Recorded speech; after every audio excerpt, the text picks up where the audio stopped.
हाय सगळ्यांना नमस्कार, शुभ दुपार. काय चाललंय? जेवायचं चाललंय. आम्ही दोघीच राहिलोय, सगळी गेली आपापल्या कामाने. पोरं गेली शाळेत. बापू कुठे गेलं? बापू जेवण कुठे गेलं काय माहिती. हा बापू राहणार ती आपल्या कामाने जे ते आपापली कामं ज्यांना त्यांनी आपापले वाटून घेतलेले असतात ती जातं. आम्ही दोघी राहतोय घरी. आमचं पण काम चालू या. दाखवतो तुम्हाला काय काम चालू होते. होय आता दाखवायचं उद्यापासून. काम चालू या. सांग घालायचं काम चालू करायचं आता आपलं. आज थोडं आबाळ आलेलं आहे म्हणून म्हणजे आबाळ गेल्या हे करा. आज थोडस आलंय आबाळ चालू उद्यापासून सगळेजण जेवण करावे असं मस्तपैकी. घेवड्याची शेव, परत मग रात्री थोडंसं बटाटा केलेलं आणि काल वड्या होत्या तसल्या उकाडलेल्या 2 ते खाऊन झाल्या आता आमच्या. काल आईने घरी बनवलेलं लाडू आणलं होतं आणि कालचं तर बाकीचं खाया कालच संपून गेलं सारं. माझ्याला खायला इरबळ पोरं काल खायलाच होती ती कुरकुर ती काय मनुष्याने तर मोठा केक काय लय आणलं होतं. काय काय केक आणलं होता, काय क्रीम गोल, नंतर कुरकुर, क्रीम गेल तर कुठे गेलं वडापाव. आज नेमकी कुठे मुलगा काय सुटतात म्हणून ठेवलेलं डब्याचा कुठल्या. पोरांची मजा मजा झाली. आईने वाईट आणलेलं बिस्किट ही बिस्किट एवढी खात नाही ती, पण बाकीचं वडापाव हे चालतं त्यांना.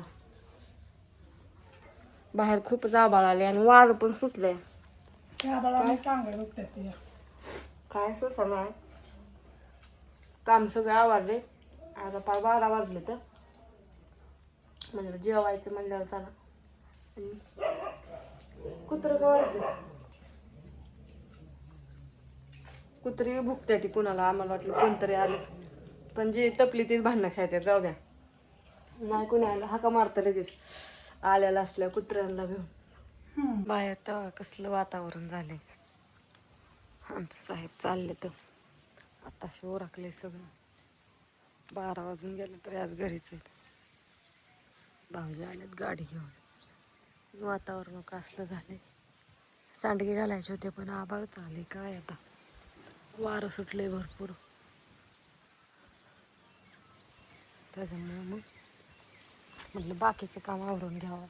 आबाळ आलंय तर सारवून काढत. चुलीला पोत्याला दिला होता काल, पण सारवायचं राहिलं होतं. घर खूप उखडलं होतं. संक्रांतीला सारवून काढलं होतं. म्हणलं चला आज घर सारून काढा. शेणी आणून ठेवले सगळं वाळण चट. म्हणलं संध्याकाळपर्यंत जेवण हे झालं. जेवण झालं आता सगळं आवडलं इथलं राहणं. पण कसं बाकीच्या कामांच्या ह्याच्यात मग विसरून गेलं की गेलंच घर सारवायचं परत. म्हणलं आज थोडं आभाळ पण आहे, वारं पण आहे. सांडग्याचं पीठ ज्ञानेश्वरीने दळून आणलं हो का सकाळी. जा म्हणली मम्मी मी आणती म्हणली दळून. मग ती दळून हे करून घेऊन आली. अण्णाला जा म्हणलं. अण्णा काय येईनच जाईना पटेशीने. म्हणलं जा बाया तूच आण दळून. काय करते आता. बापूला सांगा. बापू म्हणलं मी जातो रानात चाललो या. तुझं कुठं मध्ये दानाचं म्हणजे जाऊन दे आता. तरी बाजरीचं दान केले, गव्हाचं केले. ती म्हणली मी शाळेतून आल्यावर जाते मम्मी. आता हे करू. बाजरी सांडली होती सगळी त्यामुळं सगळं हे झालं. टाकी फुटली, टाकीत भरली बाजरी. ती टाकीच हे फुटलं, चिरली. ती सगळी बाजरी खाली.